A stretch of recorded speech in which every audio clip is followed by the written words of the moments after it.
이제 겨우 반년 지나가는 짧은 결혼 생활인데 벌써부터 이혼 고민을 하고 있는 게 맞나 싶어요. 가정에 불화가 생긴 게 뭐 자랑할 만한 일이라고 이런 데까지 올리냐 하실 분들도 계실 테지요. 저도 여기에 제 이야기를 보내기까지 많은 고민을 했습니다. 여러 사람들 의견도 한번 들어보는 게 적어도 저 혼자 고민하는 것보다는 훨씬 나은 방법이다 싶어서 어렵사리 제 이야기를 적어보내게 되었습니다. 남편과는 연애 결혼을 했는데 연애할 때부터 제 주변 친구들이 시집 참 잘 간다, 부럽다는 식으로 이야기를 했어요. 저도 딱히 그 말에 부정은 하지 않았습니다. 그런데 그 잘났다는 시댁이 말로만 듣던 시월드였을 줄은 몰랐죠. 미리 알 방법만 있었다면 제가 이렇게 여기 사연을 보내는 일도 없었을 테고 이런 고민 또한 안 해도 그만이었을 텐데 하는 생각이 들어요. 남편은 이름만 들어도 알만한 회사 다니는 직장인이었어요. 연봉도 괜찮은 데다가 정년까지 보장되는 회사였다 보니 남편만 두고 보더라도 친구들 사이에서 제가 결혼 잘했다는 이야기가 오갈법했죠. 거기에 시부모님 또한 노후 준비가 다 끝나 있는 상태였어요. 아직 구경도 못 해봤지만 결혼 이야기 오가던 당시에는 시댁에서 신혼집까지 해준다고 했었거든요. 신혼집 해준다고 해서 덥석 결혼을 결심한 건 아니었고요. 그랬다면 제가 그냥 그거 하나라도 보면서 참고 살지. 이렇게 제 이야기까지 적어보내면서 이렇게 푸념하고 있지도 않았을 테죠. 애초에 결혼은 양가 도움받지 않고 둘만의 힘으로 시작하기로 했어요. 남편 벌이도 괜찮은 편이었고 저도 남편만큼은 아니지만 제 또래 중에서는 적당히 괜찮은 대우받으며 일하고 있는 회사원이었거든요. 서로 똑같이 반반 결혼 비용 가져오고 모자란 건 은행 대출 껴서 신혼집 구하자고 이야기가 되어 있던 상황이었는데 남편이 착각하고 있던 게 하나 있었어요. 결혼 이야기 오가기 시작했을 때 제가 얼마나 모아놓았는지 먼저 말을 했던 적이 있었는데 남편은 그 돈만 똑같이 해오면 되는구나 하고 넘겨 짚었던 거였어요. 제 저금 총액이었던 5천만 원만 가져오면 되는구나 그렇게 생각했던 거였죠. 하지만 남편이 미처 생각 못했던 게 하나 있었으니 제가 살고 있던 집이었어요. 그 집이 물론 자가는 아니고 전세이긴 했지만 그래도 그 전세금까지 돌려받게 된다면 저금 5천만 원에 1억 2천이라는 거금이 추가되는 거였거든요. 5천이 아니라 1억 7천을 가져와야 한다고 정정해줬더니 남편 얼굴 표정만 봐도 그만큼 돈이 없다는 걸 한눈에 알 수 있었습니다. 연봉만 두고 보더라도 나보다 높았고 회사도 저보다 오래 다녔으니 저는 응당 그 정도 돈은 있겠구나 생각했었는데 남편이 모아놓은 돈은 7천만 원에 불과했어요. 결코 적은 금액은 아니었지만 제가 모은 돈의 절반도 안 되는 상황이었죠. 결국 남편은 모자란 돈을 해와야 한다는 이유로 시부모님 손을 빌리지 않을 수가 없었던 겁니다. 그러면서 그때 시댁에서 어차피 1억이나 보태줘야 하면 그냥 신혼집을 해주겠다고 하는 이야기가 나오게 되었던 겁니다. 그런데 막상 결혼식 올리고 나서 신혼살림은 시부모님이 사주겠다던 집이 아니라 제가 살고 있던 전셋집에 먼저 꾸리게 되었어요. 갑자기 해준다던 집을 못 해준다고 말을 바꾼 건 아니었어요. 시부모님이 부동산 투자로 여태껏 재미를 좀 보셨다고 하더라고요. 지금 살고 있는 아파트도 두 분 노후 자금도 전부 부동산으로 만든 재산이었다 보니 집을 살 때 두 분 나름의 깐깐한 기준이 있다고 해요. 눈여겨보던 집이 몇 개가 있는데 아직 확신도 서지 않고 딱 와닿는 매물이 없어서 때를 기다리고 있는 상황이라고 설명했습니다. 어차피 저도 전세 기간이 조금 남아있었던 터라 내년 초까지는 기다려보라는 시부모님 말에 딱히 의심을 갖지 않았어요. 다른 사람도 아니고 아들내외가 살아갈 집인데 조금이라도 더 투자 가치가 있는 집을 구해주고 싶어서 그런 거구나 하고 넘어갔습니다. 남편이 돈을 저보다 훨씬 못 모아놓았던 바람에 시댁에서 집을 해주게 되었으니 결과적으로는 잘 풀린 거 아니냐고들 하지만 아직 그 집은 현관문 짝이 무슨 색인지도 구경도 못 해본 터라 지금 이 상황이 더 억울할 따름입니다. 돈은 또 왜 그렇게 못 모아놓았나 했더니 연애할 때는 이거저거 재고 따지고 가성비 따지는 게 절약 정신이 투철한 사람인 줄 알았거든요. 그런데 결혼하고 보니 남편 씀씀이가 남다르다는 걸 알게 되었죠. 저랑 연애할 때는 고기라도 먹고 싶다 치면 끼케야 가던 게 돈가스나 함박 스테이크 집이었거든요. 그나마 기분 좀 내면 삼겹살 정도 먹었었고요. 결혼하고 얼마 안 돼서 시부모님과 신혼회까지 해서 같이 외식을 했던 적이 있어요. 그리고 그때 남편이 소고기도 먹을 줄 아는 사람이라는 걸 처음 알게 되어서 한 번 놀랐고 60만 원이 넘는 계산서를 일시불로 긁어버리는 모습 보고 두 번 놀랐습니다. 굳이 연애할 때는 왜 그렇게 짠돌이처럼 굴었느냐 따지지는 않았어요. 연애하는 동안 나한테 돈 쓰기가 아까웠구나 생각하면 서운하긴 했지만 결혼까지 했는데 굳이 옛날 일까지 꺼내가면서 따지고 드는 제가 괜히 치사한 건 아닌가 싶기도 했고요. 적어도 가족들한테 돈 쓰는 건 아까워하지 않는 사람이니 앞으로 처가인 친정에도 잘할 거라고 생각했고 저한테도 어련히 잘하겠구나 그렇게 생각했었거든요. 그 이후로 몇 주 뒤에 친정 식구들하고도 같이 식사를 하기로 했던 적이 있는데 그때 그 생각이 산산조각이 나버리고 말았긴 하지만 말이죠. 남편은 자기 가족들한테만 돈을 펑펑 쓰는 사람이었던 거예요. 친정집에서도 제 동생이랑 해서 온 가족이 모였죠. 그래봤자 동생은 아직 결혼을 안 해서 5명이 전부였지요. 저녁 식사 어디서 하면 좋겠냐고 고기를 먹을까 동생이 좋아하는 장어구이를 먹으러 갈까 이야기 나오고 있었는데 남편이 자기는 치킨이 먹고 싶다면서 양념 하나, 후라이드 하나 이렇게 치킨 2마리를 시켜 먹자고 하더군요. 심지어 배달비도 아깝다고 근처에 치킨집이 어디 있냐 물어보더라고요. 자기가 가서 포장해 온다고 하면서요. 얼마 전엔 시댁식 구두라고 소갈비 뜯으러 가놓고 우리 집은 닭다리나 뜯자고 하니 어이가 없었지요. 심지어 5명이라 2마리만 시키면 1명은 다리도 한 조각 못 먹잖아요. 양념 하나 후라이드 하나면 배부르게 먹는다는 소리에 친정 부모님도 제 동생도 어안이 벙벙해서 있는데 제가 다 어이가 없어서 강제로 가족들 다 끌고 나와서 결혼 전에도 부모님하고 자주 가던 장어구이 집으로 향했습니다. 남편 표정이 못마땅해 보이긴 했는데 막상 계산할 때 되니까 자기 카드를 꺼내더니 시원하게 긁더라고요. 그 과정까지 열받았던 게 한두 개가 아니었지만 그냥 용서해 주려고 했는데 식사 끝나고 집에 와서 자기 통장으로 외식한 돈 입금해달라고 하는 겁니다. 그럴 거면 계산은 왜 나서서 했냐고 따졌더니 장인 장모님의 처남 앞에서 자기 체면 안 살게 얻어먹을 수는 없지 않았겠냐며 치킨 먹으면 맥주까지 해서 5만 원, 6만 원이면 끝났을 걸. 저 때문에 괜히 40만 원이나 썼다고 징징대더라고요. 시댁은 소갈비를 뜯었는데 친정은 닭튀김 먹는 게 말이 안 되지 않냐고 따졌더니 남편이 그래도 우리 부모님이 집 해준다고 했는데 똑같이 가면 안 되는 거 아니겠냐고 하는 겁니다. 괜히 그걸로 싸움하고 그러기도 싫어서 그냥 알겠다고 말하고 35만 원 보내줬습니다. 5만 원은 왜 빼고 보냈냐길래 치킨 먹었으면 당신이 샀을 거 아니냐고 원래 쓰려던 치킨 값은 빼고 준 거라고 하니 아무 말도 못 하더라고요. 아무튼 그런 일이 있었다 보니 남편이 친정 식구들한테 잘하는 건 기대도 하지 않았습니다. 대신 저도 가만히 있지는 않았어요. 친정에도 안 쓰면 안 쓰는 만큼 시댁에도 그냥 퍼주게만 내버려두지 말자는 생각이었어요. 그런데 그러고 며칠 뒤, 그러니까 얼마 전에 난데없이 시부모님 모시고 해외여행을 다녀오겠다는 말을 꺼내오더군요. 당연히 못 가게 할 생각이었어요. 해외여행 가는 게 돈이 한 푼 두 푼 드는 게 아니잖아요. 하지만 반대를 할 수가 없었습니다. 알고 보니 이 해외여행이 남편이 저랑 결혼하기 전에 이미 다 예약까지 끝내놓은 상황이었거든요.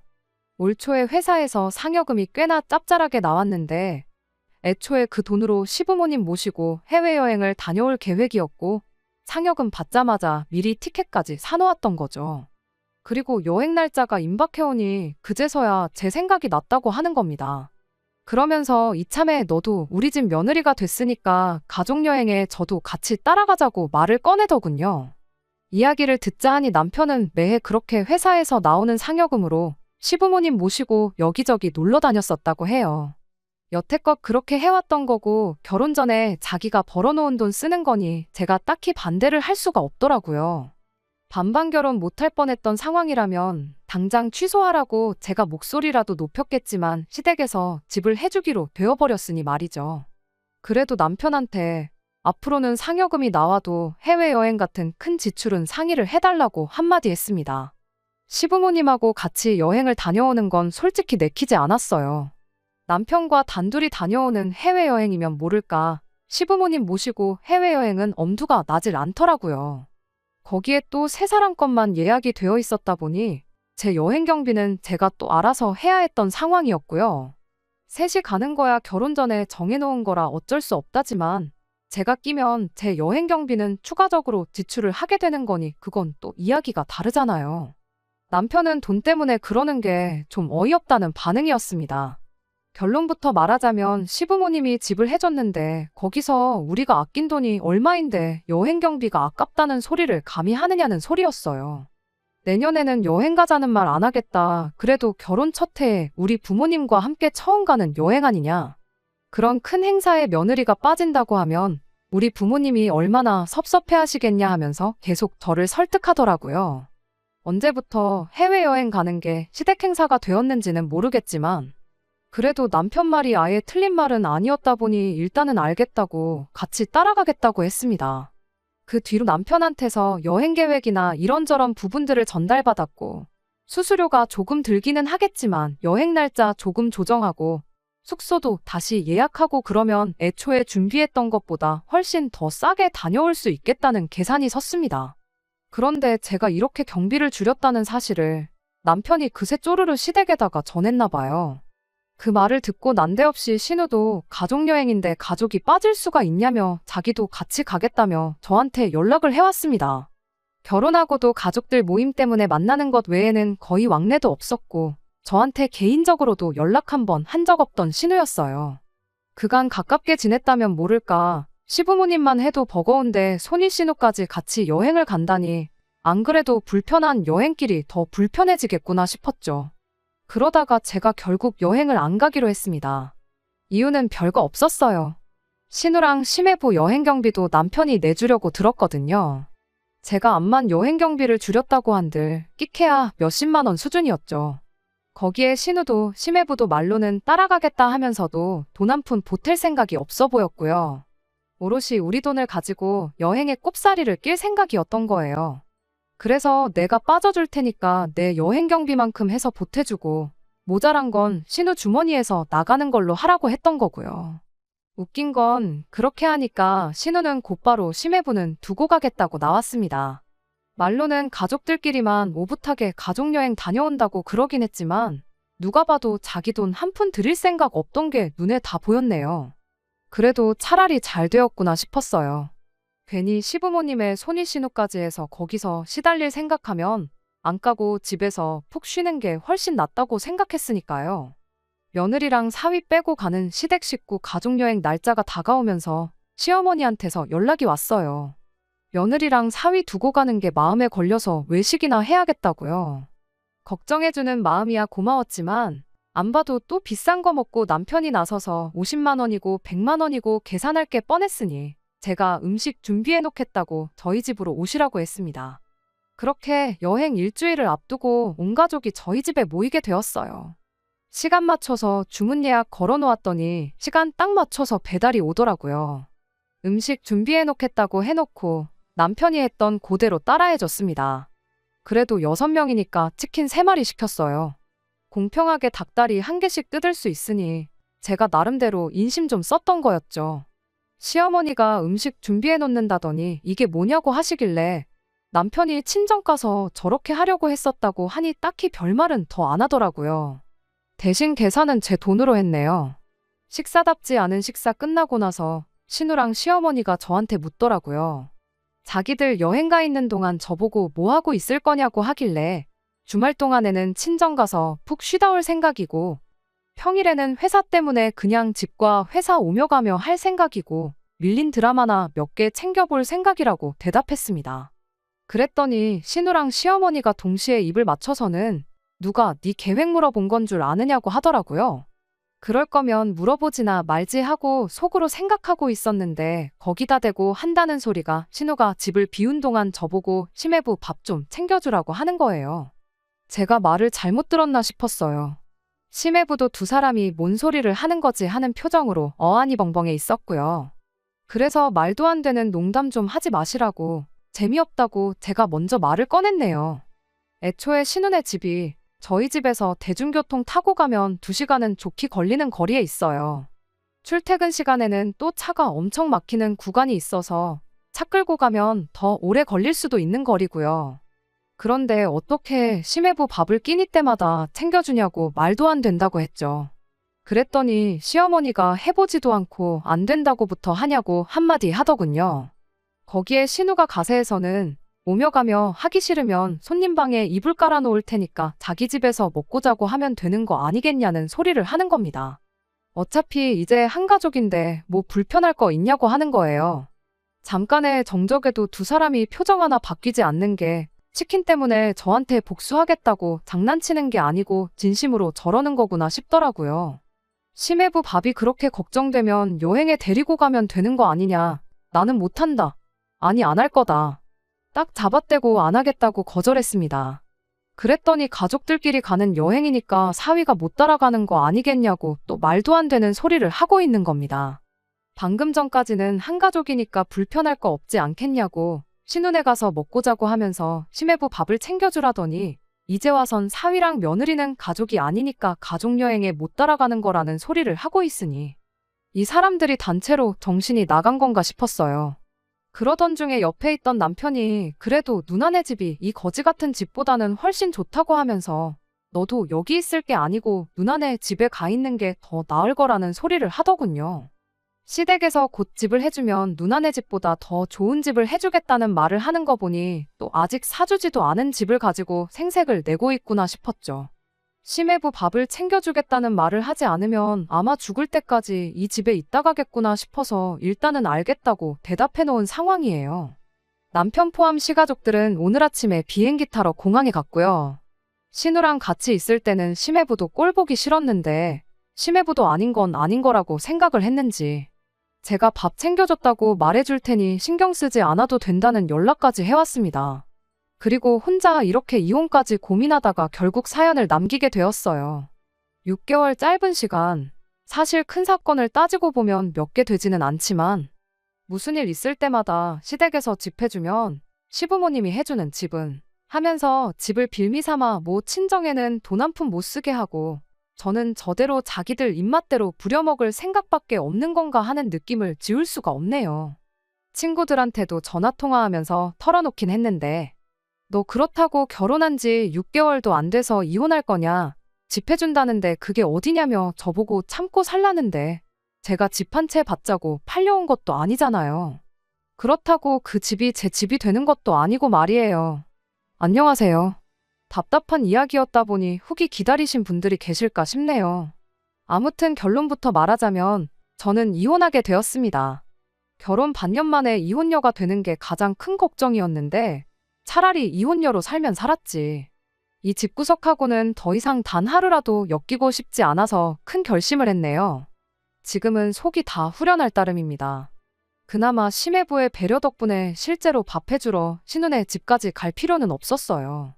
그런데 독한 신우가 기어이 심해부한테 여행 가 있는 동안 저한테 무슨 반찬 얻어먹었는지 물어봤다네요. 거기까진 말을 맞추지 않았다 보니 당연히 들통이 나게 되었고요.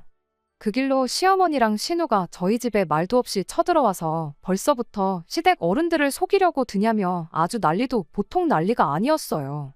그 덕에 아무 미련도 남기지 않고 이혼을 결정할 수 있었네요. 이혼한다고 하니 또 그놈의 신혼집 이야기가 튀어나오더라고요. 제가 이렇게 기어오르면 기어오를수록 앞으로 사줄 집 평수가 하나씩 줄어들 거라는 되도 않는 겁을 주기 시작하는데 그깟집 필요도 없으니까 알아서 엿바꿔 먹든 하라고 했어요. 구경도 못 해본 신혼집 좀 그만 우려먹으라고. 이젠 신혼집으로 골프장이 딸린 대저택을 사준다고 해도 싫으니까 그냥 이혼 서류에 도장이나 찍어달라고 했습니다. 당신네 동생이 아들이 그 잘난 월급 받아놓고 나이도 어린데다가 연봉도 낮은 내가 모아놓은 돈의 절반도 못 모아서 해준다고 한 거 아니냐고.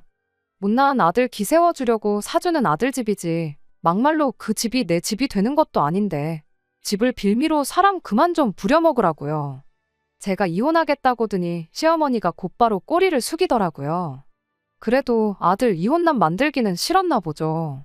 아니면 아들 반품 받아서 다시 뒷바라지 해주는 게 싫었을지도요. 이혼 한마디에 곧바로 꼬리 내리는 꼴을 보니까 이건 누가 봐도 잘 결정한 거다 확신이 생기더라고요. 제 뜻을 굽히지 않으니 시어머니가 신우한테도 사과하라고 시키더라고요. 신우랑 시모한테 사과는 사과대로 받고 이혼도 결국 했습니다. 이혼하면서 시어머니한테는 한마디 더 해줬어요. 이혼하더라도 해주기로 한 아들 집은 미리 해주시라고요. 반년 살아보니 알겠는데 어머님 아들 그거라도 없으면 재취는 물 건너간 거나 마찬가지일 거라고. 반품받은 아들 다시 내보내고 싶으면 집 먼저 해주시고 계속 품에 끼고 살 거면 괜히 다른 사람 피해주지 말고 평생 품에 끼고 살라고 했네요. 이렇게 후련한 걸 가지고 뭘 그렇게 고민했나 싶어요. 여전히 아쉬운 게 있다면 결혼 전에 이 집구석의 본성을 미리 알았더라면 하는 것뿐이에요. 그럼 적어도 이렇게 제 감정 낭비, 시간 낭비 할 필요도 없었을 테니까 말이에요. 친구들 말 듣고 참고 지냈다간 제 인생만 불쌍해질 뻔했네요. 사연 보내기를 잘했던 것 같아요. 보내주셨던 여러 의견들 덕분에 제 스스로 제 인생을 구제할 수 있었네요. 제가 앞으로 더 행복하게 지낼 수 있게 이번에는 좋은 이야기 많이 남겨주시길 부탁드릴게요. 끝까지 들어주셔서 감사합니다. 오늘의 사연은 여기까지입니다. 구독과 좋아요, 알람 설정 부탁드리고 더 좋은 사연으로 다시 찾아뵙겠습니다. 감사합니다.